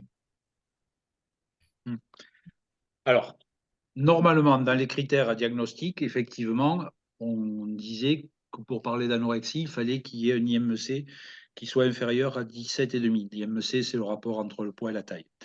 Sauf qu'on s'aperçoit aujourd'hui qu'il y a des jeunes filles qui ont un poids normal parce que leur poids de départ était un poids supérieur à la normale. Donc, on a eu beaucoup de patientes ces derniers temps qui ont été prises en charge à l'hôpital de jour. Le poids de départ était un poids très, très élevé, et que le poids auquel elles venaient consulter était finalement un poids tout à fait normal, sauf que la perte de poids qui avait eu lieu, et je pense à deux patientes qui, en l'espace de 2 mois et demi, avaient perdu 30 kilos. Donc, effectivement, elles étaient passées de 75-77 kilos à 45 kilos, à peu près, hein, pour 1,55 m. Donc, effectivement, 45 kilos pour 1,55 m, ce n'est pas un poids qui soit trop inquiétant. Mais c'est la perte de poids rapide, hein, qui avait été quelque chose d'extrêmement important. Voilà. Donc, effectivement, aujourd'hui, on voit des patientes chez lesquelles on peut porter le diagnostic d'anorexie sans qu'il y ait effectivement un poids qui soit excessivement bas. Merci, c'est très intéressant. Une autre question, c'est un lien a-t-il été établi entre le haut potentiel et les TCA? Non. Non. Pas encore, pas encore. Voilà. Pas encore. Alors après, effectivement, Ça, peut-être que chez les patientes qui sont dans l'hypercontrôle, on aurait plutôt tendance à penser qu'il peut y avoir un haut potentiel. On s'aperçoit que les patientes qui souffrent d'anorexie ont souvent un niveau scolaire très très satisfaisant, mais qui n'est pas forcément dû à un haut potentiel, mais à une volonté acharnée de vouloir réussir. Et j'irais même, j'ai vu ces derniers temps, on a eu des patientes aussi qui présentaient des dyslexies, etc., qui avaient fourni des efforts pendant toute leur scolarité pour arriver à avoir des résultats qui étaient remarquablement bons. Et on ne peut pas parler chez ces jeunes femmes d'un haut potentiel. Au contraire, elles partaient avec plutôt un handicap. Et que je pense que c'est plutôt l'acharnement à la réussite et le besoin de contrôle qui va être à l'origine des troubles alimentaires plus que le haut potentiel. Comme on arrive à 10 heures et qu'il y a des questions qui vont se retrouver dans la deuxième partie, je prends juste une dernière question, puisque tu as évoqué effectivement, Claude, qu'on pouvait se remettre de cette maladie de l'anorexie mentale sans aucune séquelle. Qu'est-ce qui te permet d'affirmer cela, me demande-t-on. Ah ben, l'évolution des patientes que j'ai suivies et que j'ai eu la chance de voir évoluer d'une façon satisfaisante. Alors après, effectivement, hein, je disais que chacun de nous a des variations de notre comportement alimentaire et qu'il est évident que les jeunes filles qui ont souffert d'anorexie, lorsqu'elles vont se retrouver confrontées à une anxiété, hein, je pense à une qui se trouvait confrontée à une rupture sentimentale, ben, ça va avoir tendance à lui couper l'appétit. Mais ça me fait la même chose à moi. Et j'ai jamais été anorexique. Mais effectivement, quand je suis anxieux, quand j'ai des problèmes, ça a plutôt tendance à me couper l'appétit.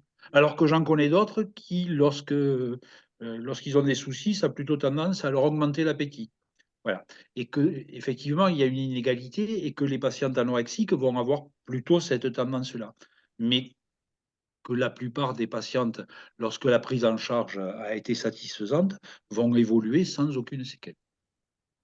Alors, à condition bien sans aucune séquelle, à condition bien évidemment, hein, que la dénutrition n'ait pas été trop importante.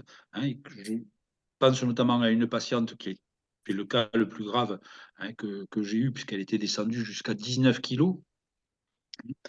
Elle a évolué d'une façon extrêmement satisfaisante, sauf que pendant cette période de dénutrition, elle avait perdu toutes ses dents, ses ongles se cassaient, mais surtout, enfin, voilà, elle a gardé comme séquelle le fait qu'à 25 ans, elle portait des appareils dentaires, mais elle a ensuite évolué d'une façon tout à fait satisfaisante. Elle a mis au monde 2 enfants d'une façon tout à fait naturelle, voilà, et une évolution qui est sans aucun trouble alimentaire. Merci beaucoup pour ces réponses. Et Je Véronique, voudrais, je voudrais juste préciser, et ça va introduire la deuxième partie, c'est que toutes les questions que vous vous posez et que du coup on pourrait se poser au bout de la nuit, euh, malheureusement on ne pourra pas répondre à toutes les questions, mais en plus toutes les questions, chacun étant un individu dans un système, ce qui est valable pour l'un ou l'une n'est pas valable pour l'autre. Et donc voilà, là malheureusement, on aimerait vous donner la baguette magique et vous dire, voilà le mode d'emploi pour vous-même vous aider ou aider vos proches, vos enfants, vos conjoints, tout ça. Malheureusement, ça ne va pas être le cas euh, parce que ça va être particulier à chacun. Donc là, c'est comme si on vous donnait quelque chose de global à nous, à vous, de ce que dit Claude. C'est un professionnel de santé qui a le vécu du professionnel de santé, donc vous pouvez vous baser sur ses dires, mais les choses évoluent et ce qui est valable pour l'un n'est pas valable pour l'autre. Je voulais faire juste une Oui, réflexion là, par rapport, parce que je suis très content, bien évidemment, qu'il y ait des remerciements par rapport à mon intervention, et que je trouve que ces remerciements nous montrent que l'on a intérêt à mettre en place ce programme d'éducation thérapeutique, Véronique, qui te tient tant à cœur. Hein, et qu'effectivement, cette éducation thérapeutique, ben, c'est quelque chose qui peut apporter beaucoup aux familles et aux patients. Exactement. Ouais. Merci de me soutenir dans ce projet. On porte la FNATCA. On y arrivera. Alors, juste moi, je vais répondre à Anne qui dit, peut-on encore guérir au bout de 15 ans de maladie chronique, puisque c'est souvent comme ça qu'on qualifie. Dans l'association AAB13, je pense très fort à quelqu'un qui fait partie de l'association et qui amène l'association avec moi et d'autres. Elle a été dans une anorexie restrictive pendant 20 ans. Elle a été cataloguée foutue, c'était chronique, et elle s'en est sortie. Elle a une vie lambda. Elle a eu une petite fille qui est maintenant une ado pénible, normale, qui va bien, et voilà, elle a une vie normale. Donc, ne laissez personne vous enfermer dans l'idée que vous n'en sortirez pas, ou que votre enfant n'en sortira pas. Ça, vraiment, ça, c'est un message que j'aimerais vous faire passer, c'est ça.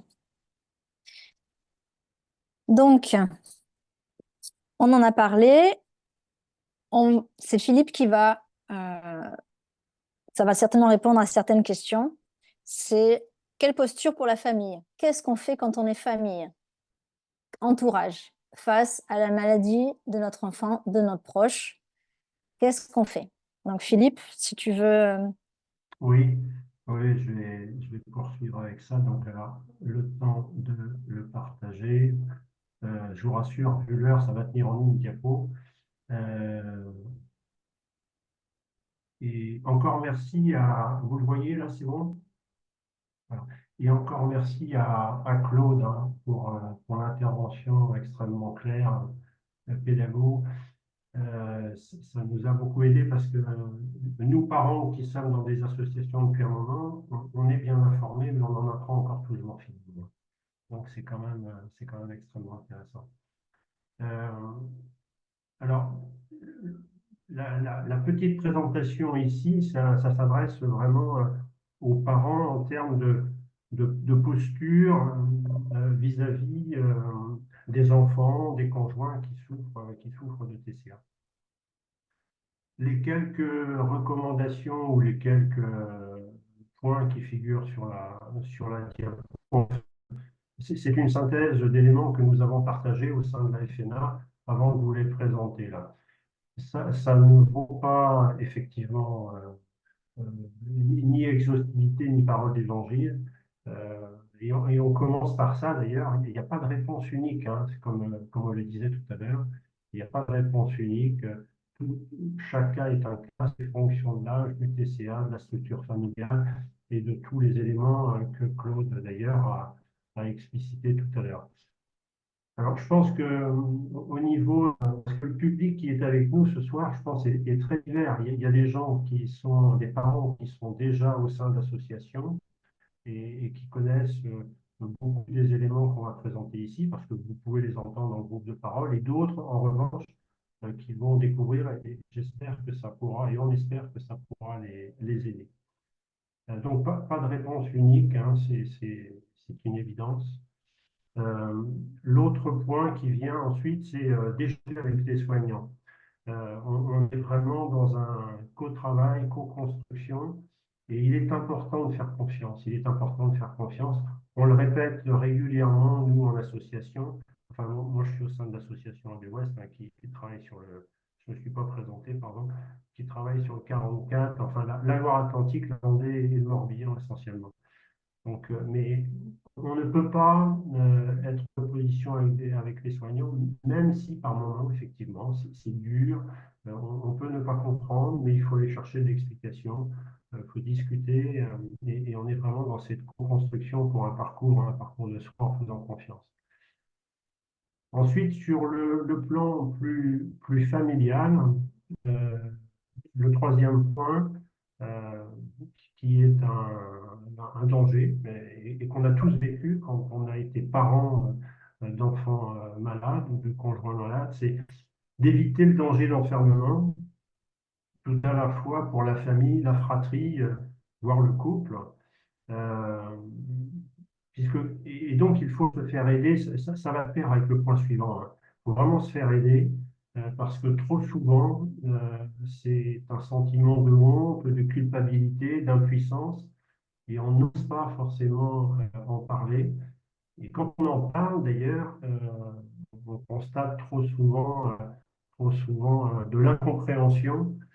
Je ne reprendrai pas les propos ici qu'on a pu entendre, mais enfin, il y a de l'incompréhension chez les tiers. Donc, Et du coup, on a cette tendance à s'enfermer. Donc, il faut aller chercher de l'aide. On ne peut pas rester tout seul avec ces sujets-là. Il faut vraiment les partager. C'est un sujet d'associatif. Bon, je fais une petite digression. Tout à l'heure, on voyait dans les questions, c'était plutôt des remarques. J'ai pas d'association où je trouve rien dans le secteur ou dans la région dans laquelle je me trouve. On en reparlera tout à l'heure peut-être en conclusion, mais euh, alors c'est facile ce que je vais vous dire. Là où il n'y a pas d'association, il faut en monter, quoi. Je pense que c'est important. Véronique, en intro, tout à l'heure, a parlé de désert associatif. Il y a effectivement des régions où on est en désert associatif, donc c'est plus difficile, effectivement, de se faire aider. Mais c'est impératif. On ne peut pas rester seul avec ces sujets-là, c'est trop lourd. Alors après, le point suivant, ne pas perdre de vue qu'un ado qui souffre de TCA, ça reste un ado. Donc, la complexité relationnelle avec un adolescent, c'est pas forcément toujours du TCA. Donc, euh, et un ado souffrant de TCA, bon, c'est aux parents, à la famille, aux proches de faire la différence entre la maladie qui impose des expressions aux jeunes et le malade lui-même qui, Dieu merci, garde sa personnalité. Je ne sais pas si je suis clair, mais il est important de faire la différence. Chez le jeune, la maladie peut parler à sa place. Quand la maladie parle, on a le sentiment d'une personnalité différente. Et c'est effectivement un cas, mais il n'y a pas de personnalité différente. Le jeune, il garde sa personnalité, mais la maladie ne prend le pas sur lui, par moment. Et quand on observe, d'ailleurs, quand on est en relation avec ces adolescents, il y a des fenêtres de tir, entre guillemets, où on peut mettre le pied dans la porte et retrouver. Il y a des moments où la discussion se fait, c'est possible. Donc, on a tenu à le souligner, un ado avec TCA, ça reste toujours un ado, donc il y aura de la complexité relationnelle qui n'est pas toujours forcément liée à la. Alors ensuite, la posture, c'est facile de décrire ça, afficher la confiance, mais on l'a mis entre parenthèses, même si c'est parfois difficile. Et il est important vis-à-vis des patients souffrant de TCA de montrer qu'on leur fait confiance, qu'on a confiance en eux et que nous-mêmes, on a confiance dans le fait qu'on va évoluer. Et là, un des appuis, c'est l'intérêt de groupes de parole pour échanger des expériences. Donc, au sein des associations, donc, je pense à AB West, où mon épouse et moi-même, on a eu la chance de trouver cet appui, ça a été considérable. Ça nous a aidé considérablement à garder confiance, à afficher confiance, à accompagner notre jeune. Et le dernier point qui va avec, hein, partager d'autres expériences. Donc, on a partagé ces expériences au sein des groupes de parole. Donc, on ne redira jamais assez l'intérêt des groupes de parole, mais pas que. Donc, au sein des groupes de parole, je sais que c'est le cas dans beaucoup d'autres associations, on propose des livres sélectionnés par les membres de l'association qui parlent des troubles alimentaires. Il y a de très bons films, etc. Donc, il faut aller chercher l'information là où elle se trouve et ça nous aide à grandir et à accompagner les patients. Donc, voilà, rapidement brossé, il y en a d'autres, hein, ça n'a aucune prétention d'exhaustivité. On l'a travaillé ensemble pour le résumer sur une diapo. La posture, les postures que l'on peut adopter pour accompagner les patients. Alors, je pense que pour certains d'entre vous, j'ai enfoncé des portes ouvertes, ceux qui sont les plus aguerris et qui accompagnent depuis un moment. Pour d'autres, j'espère que ça les aura aidés. Et puis, on va continuer d'échanger. Et je rends le manche à Véronique pour continuer. Alors, je pense que Joséphine a envie d'intervenir et ensuite Claude.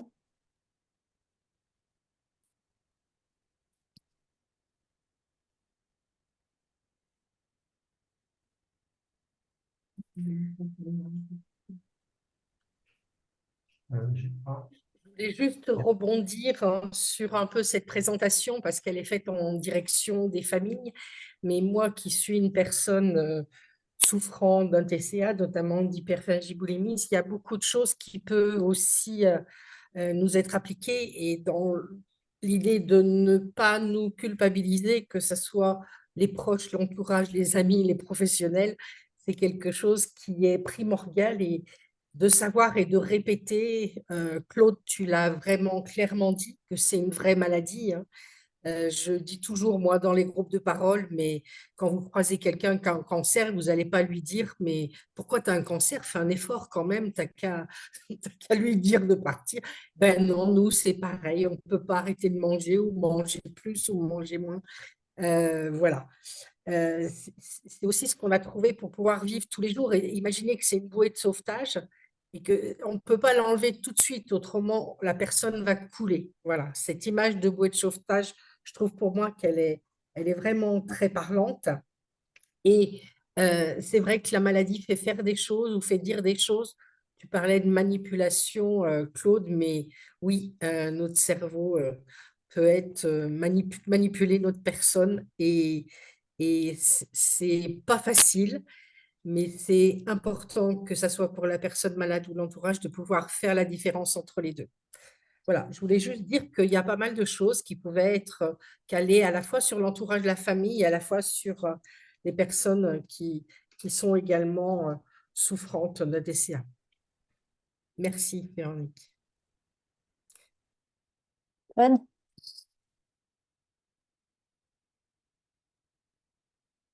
Oui, en fait, je voulais rebondir sur les groupes de parole et sur la prise en charge des parents.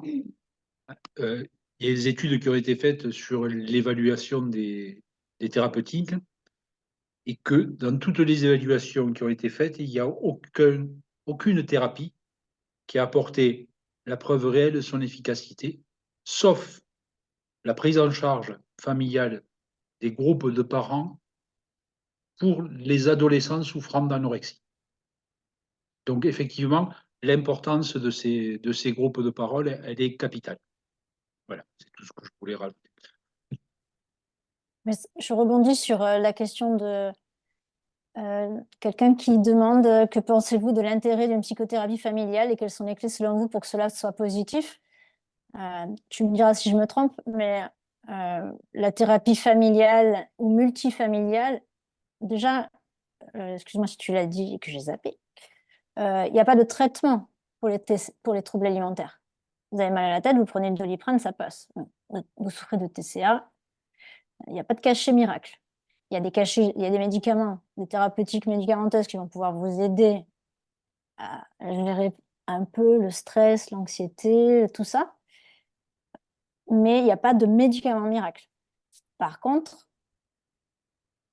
thérapie familiale, dans toutes les études qu'on nous présente, est quand même une manière, et c'est là que moi, je prends mon bâton de pèlerin, enfin, avec l'éducation thérapeutique, c'est en tant que proche que notre enfant, notre frère, notre sœur, notre mari, notre femme, parce qu'il y a des enfants, mais il y a des ados, il y a des jeunes adultes, il y a des adultes. Et donc, on s'est plus intéressé à la jeunesse, mais il y a des adultes qui ont été laissés de côté et qui souffrent depuis des années. Donc, qu'est-ce qu'on fait en tant qu'entourage? Ma posture, vous avez le droit de ne pas être d'accord, et on en discute beaucoup dans les associations et au sein de la FNA, c'est que on se sent souvent impuissant en tant que famille. Et l'impuissance, une fois qu'on a fait le constat de l'impuissance, elle est réelle, hein. Ce sentiment d'impuissance est réel. Mais moi, je ne crois pas qu'on soit impuissant. On est impuissant si on n'essaye rien. Et les TCA, pour moi, c'est une usine à test, dans le sens où la personne qui est malade, elle est malade. Joséphine, tout à l'heure, tu disais, et on le dit souvent, la personne qui est malade souvent manipule. Moi, je dirais, et ça n'engage que moi, la personne malade est elle-même manipulée par la maladie. Et au premier plan.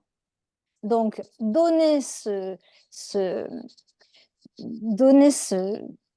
diagnostic de manipulation, renforce le fait que la personne qui est déjà malade, qui est dans la maladie, quelle qu'elle soit, et là on ne se dit pas, oui, mais c'est plus l'anorexie, la boulimie, non. On va globaliser le TCA. Ça fait que ça va renforcer la maladie, puisque du coup, le regard que l'extérieur porte sur le malade est en plus culpabilisant. Donc, pour moi, ça, en tant qu'entourage, famille, proche, c'est moi, je réfléchis à ça. Qu'est-ce qui me fait dire que mon proche, j'aime pas ce mot, mais je veux pas dire mon enfant parce que ça, mon proche, ok, là, ça me gonfle parce que le réflexe, c'est dire, purée, tu me manipules, il me manipule, elle me manipule. Ok, sur l'énervement, c'est ok. Mais après, quand je me pose, qu'est-ce qui s'est passé? Est-ce que c'est la maladie, c'est ça en fait. Séparer la maladie de la personne. C'est facile à dire. Sur l'instant, c'est pas évident, mais toujours ensuite prendre du recul. Et c'est là que, en tant que proche, on reprend le contrôle. Si on va dans le jeu de la maladie, on renforce la maladie. C'est pas facile, mais en prendre conscience et y réfléchir, c'est quelque chose qui, pour moi, est un énorme outil de lutte contre ce TCA. Et ce TCA, mine de rien, c'est une béquille, et je rejoins Joséphine avec tous les témoignages qu'on a. Le TCA, il est là pour éviter de mourir, bizarrement. Parce que s'il n'y avait pas le TCA, la personne n'aurait pas supporté ce que peut-être inconsciemment elle a en elle, ou ce qu'elle sait ou ce qu'elle ne sait pas réellement. Mais ce que son corps, son esprit, son âme, c'est. Donc, pour sortir du TCA, et c'est pour moi, c'est le témoignage de toutes les personnes qu'on voit, évidemment, la prise en charge thérapeutique avec des professionnels de santé, on ne peut pas s'en passer. On ne guérit pas seul d'un TCA. On n'est pas des magiciens parce que la maladie va faire perdre du temps et le corps va souffrir. Et une fois que le corps souffre trop, dans l'anorexie, si le cerveau n'est pas assez nourri, il n'y a pas accès à une thérapie. Et quand le corps se fatigue trop, au bout d'un moment, il n'y a plus l'énergie pour lutter, pour se dire qu'est-ce que je fais, pourquoi c'est là, pourquoi depuis tant d'années. Et on reste bloqué sur l'histoire de l'alimentation. Mais on peut passer 50 ans à se demander pourquoi on ne mange pas assez ou pourquoi on mange trop. Une fois qu'on a pris conscience que l'alimentation, évidemment, c'est le problème vital, mais ça n'est pas le problème en fait. C'est le moyen qu'on a trouvé pour tenir le coup, que ce soit dans le contrôle, la perte de contrôle. Et du coup, ça, en tant que famille, il me semble, et on en débat, que c'est là-dessus qu'on reprend une espèce de pouvoir pour aider notre proche à avancer. Et donc, il n'y a pas une vérité. Ce que je vous dis aujourd'hui, peut-être que demain, je le penserai différemment parce que j'aurai rencontré quelqu'un qui m'aura dit que... Et si on ne fait que subir la maladie en tant que proche, on joue le jeu de la maladie. Vous allez dire que je suis un peu perchée, mais pour moi, c'est ça. Et c'est là qu'on doit travailler avec les soignants. Parce que pour les soignants, psy ou somaticiens, je parle globalement, hein, les médecins, les médecins du corps, les médecins de l'esprit, les diététiciens, les psychologues, tout ça. Ils ont une vision qui est vraie, mais qui n'est pas complète. Ils ne voient qu'une partie. Parce que nous, famille, c'est nous qui vivons au contact de la maladie de notre proche. Les malades passent plus de temps en famille ou seuls, mais en dehors des soins. Donc c'est ça la réalité. Il y a un désert médical, il n'y a pas assez de soignants formés, il y en a de plus en plus, et tant mieux, Dieu merci, et il y a des diplômes universitaires qui se sont mis en place depuis quelques années, et tant mieux, mais je ne dis pas que c'est facile, je ne dis pas que j'ai la vérité et que vous allez sortir de là avec une baguette magique, mais réfléchissons à que veut me faire faire la maladie Moi, ma vision de la maladie, c'est que elle cherche à ce que je m'éloigne de mon proche pour gagner. Alors que moi, Véronique, il me semble que pour lutter contre la maladie, il faut être plus filou qu'elle. Il faut comprendre pourquoi elle est là. Presque l'amadouer en tant que malade ou proche. Et comprendre que non, mon enfant, mon mari, n'est pas que la maladie et qu'on peut parler d'autre chose que de nourriture ou de sport ou de vomissement ou de je mets des cadenas sur le placard ou non, je te retiens pour pas que tu ailles faire du sport, je ferme les WC pour pas que tu vomisses. Dans tous les cas, quelqu'un qui est malade, quelqu'un qui est en souffrance, trouvera les moyens de faire ce qui va lui permettre de ne pas mourir sur l'instant. C'est pas facile. Alors, je le dis toujours en groupe de parole, mais comment, en tant que parent, aider quelqu'un qui souffre de boulimie ou d'hyperphagie? Qu'est-ce que moi, en tant que parent, je peux faire? Rien. Je ne vais pas mettre des cadenas. Je ne vais pas l'envoyer en Afrique où il n'y aura rien à manger. Ça n'a aucun sens. Tout ça, c'est des choses qu'on entend, des yaka faucons. Eh bien, si la crise doit se faire, elle se fait. Si on peut en parler après, on en parle. Et si la personne est trop mal, eh bien, on n'en parle pas et on passe à autre chose. Ça ne veut pas dire qu'on doit faire comme si c'était rien passé. Ça ne veut pas dire que c'est facile. C'est horrible d'avoir son enfant qui souffre d'anorexie, de boulimie ou d'hyperphagie. Mais le plus horrible, c'est pour la personne qui le vit. Donc, comment moi, je prends conscience de ça et je l'intègre? Il n'y a pas assez de soignants. Comment je brise le tabou de la maladie mentale, mais qui est aussi une maladie physique? Puisque la nutrition impacte la manière de vivre. C'est ce que tu disais, Claude. Donc, on a du pouvoir sur cette maladie. Moi, ça n'est pas possible. Enfin, ce que j'aimerais vous faire passer, c'est que pour moi, c'est trop facile. Là, je suis dure, hein, mais c'est un peu trop facile de dire mon enfant est malade, je demande tout aux soignants. Ma femme est malade, je demande tout aux soignants. Évidemment, les soignants sont là pour nous aider. Mais s'il n'y a pas de soignants, on fait quoi? On attend 15 ans que ça passe? Non. Ça, moi, je ne peux pas l'entendre. Les soignants d'abord, évidemment. Je suis soignante moi-même, hein, donc je ne vais pas cracher dans ma propre soupe. Parce que je suis persuadée de l'importance du soin. Mais quand on est dans un désert médical, qu'est-ce qu'on fait? C'est stressant, et se faire entendre là. Et moi, je me dis, si vous repartez de là en vous disant uniquement que sans soin, vous ne pourrez pas soit guérir si vous êtes malade, soit aider votre proche, pour moi, ce serait un échec. Trouvons ensemble des soignants. De plus en plus, merci le Covid, il y a du télésoin. Alors évidemment, on ne fait pas d'hospitalisation en télésoin, évidemment. Les TCA nous poussent à sortir du blanc ou noir. C'est pas mon enfant, mon proche est pris en charge pendant 6 mois dans un hôpital. Ouf, dans 6 mois, c'est bon, on revient à une vie normale. Non, ça n'existe pas, ça. Ça n'existe pas. Donc, c'est dur à entendre. Les parents, c'est difficile pour eux et je l'entends. Mais c'est la réalité. Donc, une fois qu'on est sorti du choc de mon enfant est malade, on travaille sur la honte. Il y a plein de parents qui ont honte que leur enfant souffre de TCA.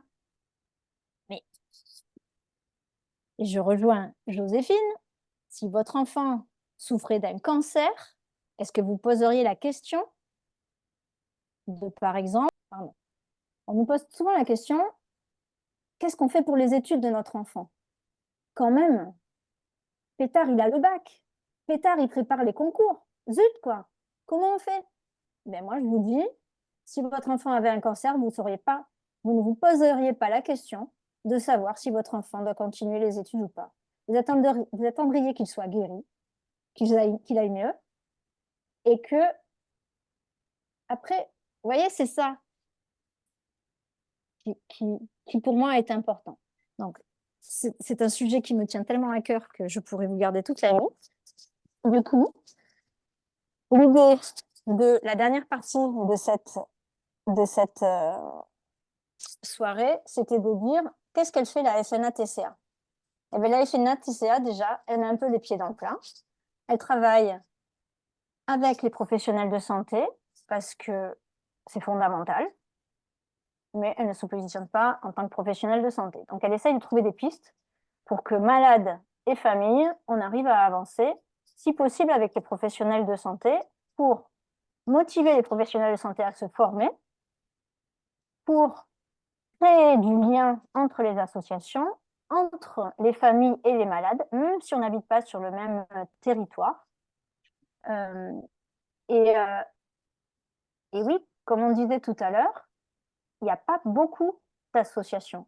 Notre fédération ne réunit pas beaucoup d'associations.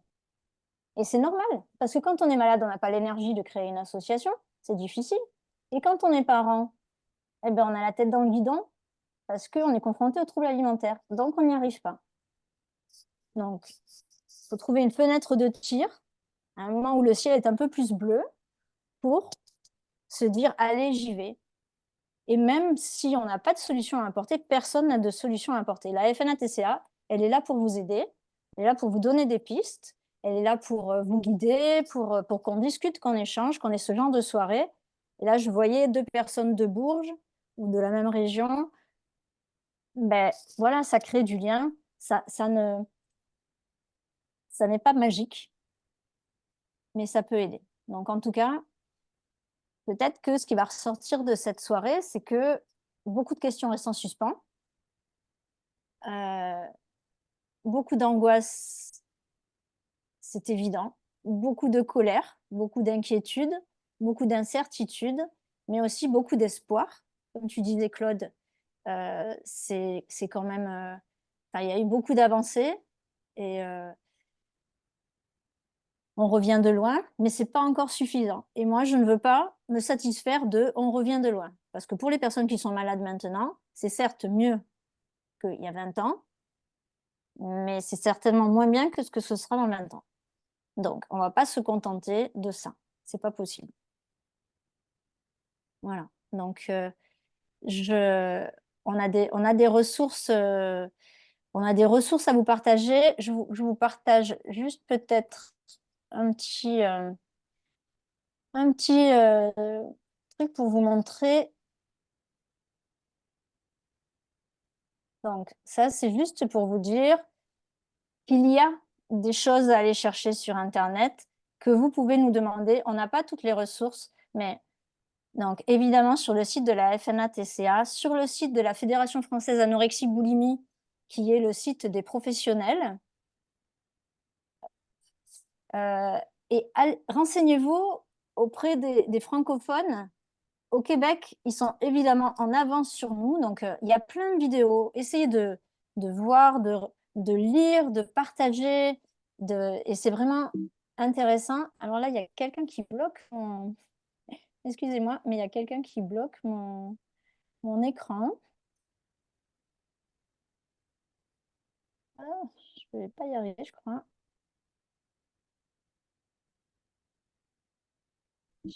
Non, ça passe plus. Je suis désolée. Je voulais vous partager. Vous pouvez contacter en fait la FNA-TCA sur le mail via lequel vous avez retrouvé le lien d'accès à cette réunion. Et vous pouvez évidemment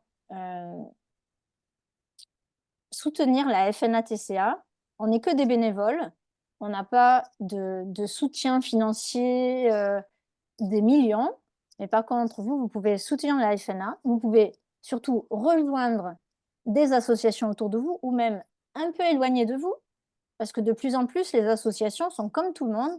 Elles mettent en place des choses en visio, comme là ce soir. On aurait été en région, on ne se serait pas retrouvé à plus de 130 inscrits et 85 participants sur l'instant.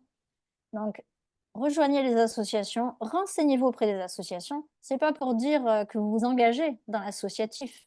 Parce que si vous êtes dedans, dans les TCA, vous n'aurez pas l'énergie pour le faire peut-être. Mais il y a des associations qui sont là pour vous aider et on s'enrichit mutuellement.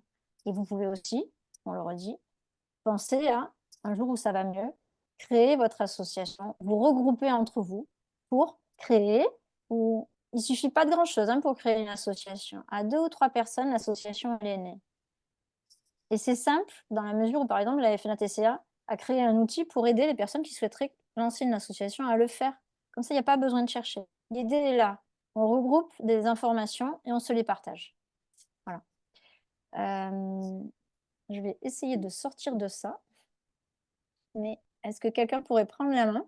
Alors oui, je ne sais pas comment j'ai fait ça, mais pour les soignants ou pour vous, malades ou parents qui avez accès à des professionnels qui ne sont pas formés, vous pouvez leur indiquer que sur le site de la Haute Autorité de Santé, il y a des recommandations pour l'anorexie mentale et pour la boulimie et l'hyperphagie qui sont sorties, sur lesquelles les soignants peuvent retrouver toutes les informations. C'est-à-dire qu'un médecin généraliste va savoir quoi faire comme prise de sang, quoi prescrire comme prise de sang dans le cadre d'une anorexie. Alors que s'il n'a pas été formé, il ne sait pas. Vous pouvez aussi faire passer l'information que, en plus de la ligne de la FNATCA, il y a une ligne anorexie, boulimie, info-écoute.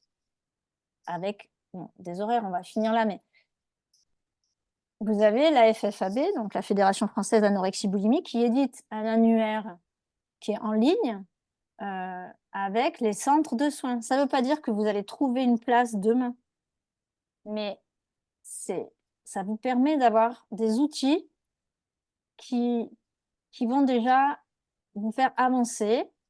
Et plus vous allez avancer, plus vous allez trouver, en fait. Faut pas que vous restiez bloqué et dans cette angoisse. Et pour pas que vous, en tant que professionnel, vous disiez, mais je peux rien faire. Ce patient, il vient me voir, mais vous vous retrouvez dans une posture où, en fait, c'est trop pour vous et vous allez laisser tomber. Il y a des formations pour les soignants, par exemple, proposées par la FFAB. Il y a des diplômes universitaires. Donc voilà, vous avez là les coordonnées de la FNATCA. Et si vous voulez nous soutenir, vous pouvez aller sur Hello Asso. Et votre plus grand soutien, c'est d'être là ce soir et de vous dire que peut-être vous allez pouvoir participer à ce combat. Parce que pour moi, c'est un combat et en même temps, c'est enrichissant parce que ça apprend à travailler sur soi et ça apprend à avancer aussi, un peu durement. Et on est là pour vous aider. Et voilà. Je ne sais pas qui veut rajouter quelque chose. On va faire le listing peut-être de tout ce qui est question pour essayer peut-être de reproposer une autre soirée dans les mois à venir. Joséphine, je te rends la parole.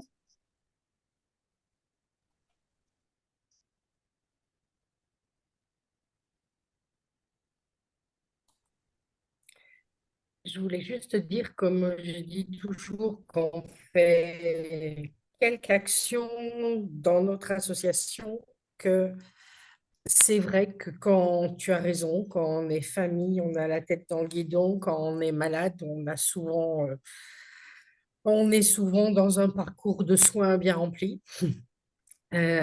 Néanmoins, chaque petit pas qu'on fait contribue au chemin de la guérison ou du rétablissement et que chaque action qu'on fait dans une association, participer à un groupe de parole ou l'animer ou faire un tout petit truc dans une association, Claude nous parlait du déni de la maladie et de fait d'être acteur, actrice dans une association, on est obligé d'en parler, on est obligé de sortir, se confronter au déni, de sortir de ça. Moi, la première, je répète toujours, un TCA, c'est une maladie, ben, mon cerveau, il l'entend. Voilà, ça veut dire que je l'ai dit pour les autres, parce qu'en général, on est assez pas trop mauvais pour les autres. Mais quand je le dis pour les autres, ça veut dire que mon cerveau à moi aussi, il l'entend, et je me le dis à moi. Chaque petit pas qu'on fait dans une association, c'est aussi un petit pas qu'on fait pour soi en tant que malade, pour soi en tant que proche. Ça contribue aussi à ça. C'était pour compléter.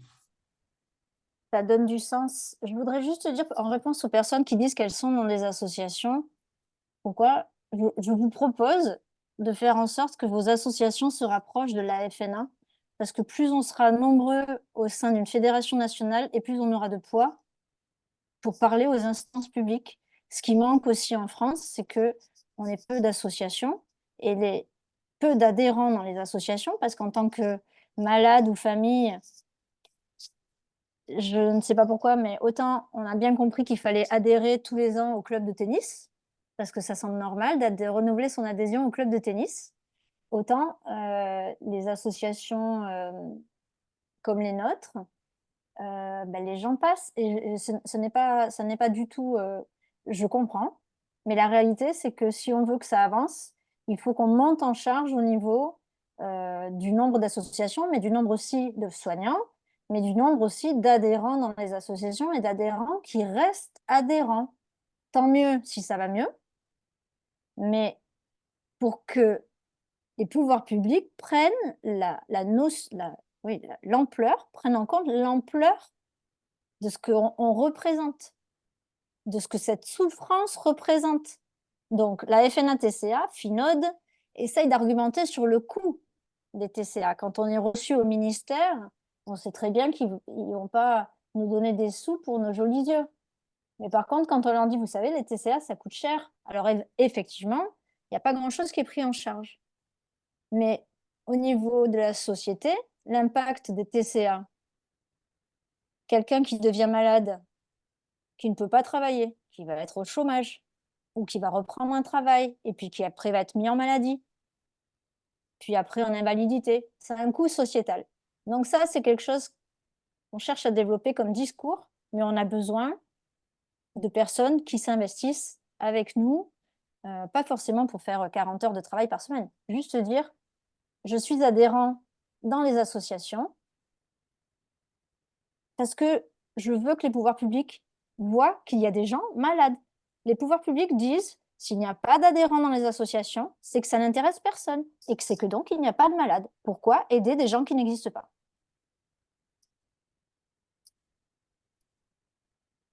Voilà.